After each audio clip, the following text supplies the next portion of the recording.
Hello friends, welcome to Mathematicians Impossible, and today I am going to tell you about numbers and what are the type of numbers. Numbers. What are numbers? Do you know? Numbers. And before that, I'm going to tell you about the sets of numbers. Sets. We are going to talk about the sets. Let's talk about the sets. Numbers, sets. And numbers, as you have learned that the number line, right? This is a number line. And in the middle is the 0. And after that 1, 2, 3, 4, 5, 6, 7, and it goes on till infinite.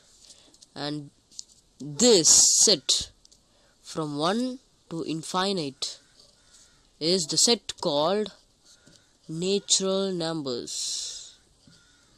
Natural number set. And the set which also includes 0 to infinite is called the whole number set. Whole number set. And do you know what are the opposite side of positive numbers? They are, as you think, they are negative numbers. -1, -2, -3, -4, and it goes on till infinite. Minus infinite. And the whole numbers, not these whole, the whole numbers till minus infinite to plus infinite. And this set is called integers. This is called integers. Now I am going to introduce you a new topic on number sets. They are first let me give you an example on that, then you will understand it. And you can think that they are integers, they are whole numbers, they are natural numbers, but what about fraction? What are the set of that? Like 2 by 3, and then what are the others? 2 by 3, 1 by 3, 3 by 3, 7 by 1, 2 by 6. What are the sets? And this set, the fraction forms set, belongs to the set rational numbers. Rational numbers. Rational numbers can also consist negative integers like -1 by 7, -2 by 3, and etc.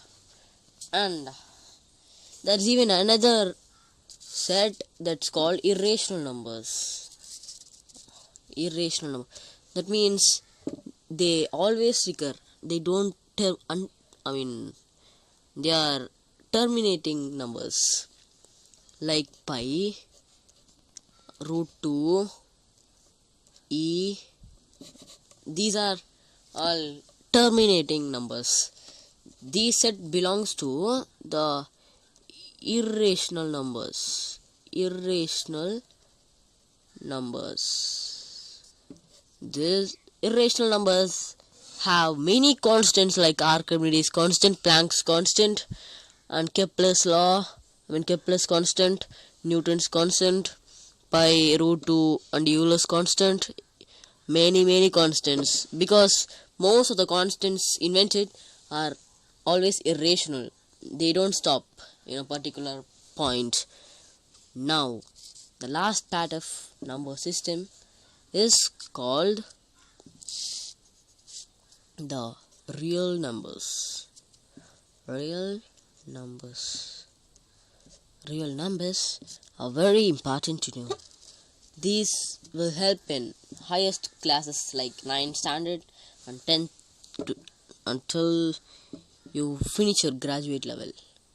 And real numbers are the whole set, that's integers, irrational and rational.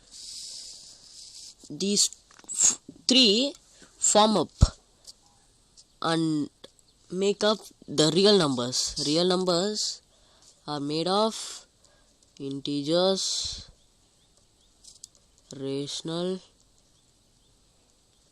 and irrational. But you can tell just rational and irrational because integers is also called as rational, because 7 by 1 is also a integer and also a rational number because it's in a fraction form. Rational numbers are numbers which have in the form of p by q only when q does not equal 0. So all integers are rational numbers. So we can conclude that real numbers are made up of rational and irrational. And the last form of numbers is imaginary numbers. Imaginary numbers. Imaginary numbers is a very tough topic, and I'm just introducing to you because you should know it before you learn it, because this is a very useful topic in maths. Imaginary number is called I. I is the imaginary number. Okay, before that let me ask you a question. What's root of minus 1? What's the root of minus 1? The root of minus 1 is nothing but I, the imaginary number. You can't imagine it. And in a graph, imaginary number is placed in the y-axis. Here, this y-axis and x-axis. Here are the real numbers. Minus infinite, 1, 2, minus 1, minus 1, plus 1, 2, 3. And here comes the imaginary line. I, 2i, 3i, and minus 2i, minus 3i. The y-axis is the imaginary imaginary line in a graph. And I think today it's enough. I'll see you in the next presentation. Until then.